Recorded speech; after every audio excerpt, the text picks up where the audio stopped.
Nemám, teď už jedu. Už jedeš, tak balonek číslo 1. Sedí mamut na lavičce, jo, a jste si...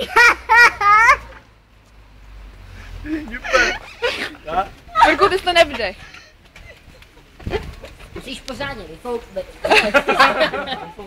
Musíš víc a pak co nejvíc to jde.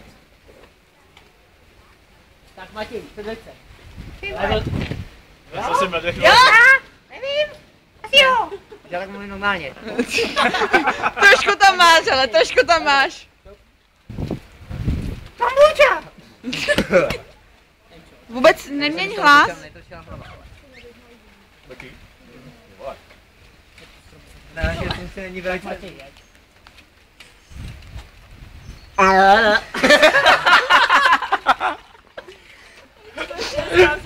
Řekni něco. Já už nemám vzduch. Helium, vzduchu máš dost. Helium je bezva. A veverky nemají co dělat. To mi bylo.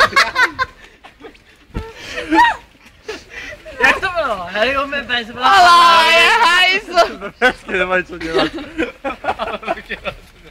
Lá. Tomášku, jdi si taky to. Matěj, řekni něco ty. Ty vás se doštěl po další balony.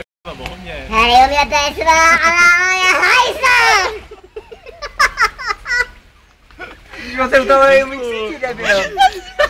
Ne, nebo ještě Kája. Já ne. Jo.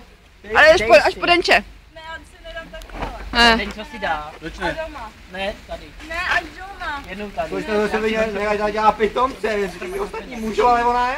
Co je na tom divnýho? Teďme mu...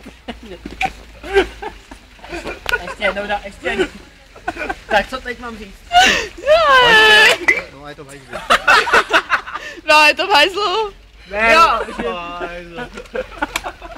A taky nech tam pro Káju. No, to by to. Rybka, jak to že... Jak to že spíkáš? Ježišmarja. Hele! to nemá cenu ten balonek.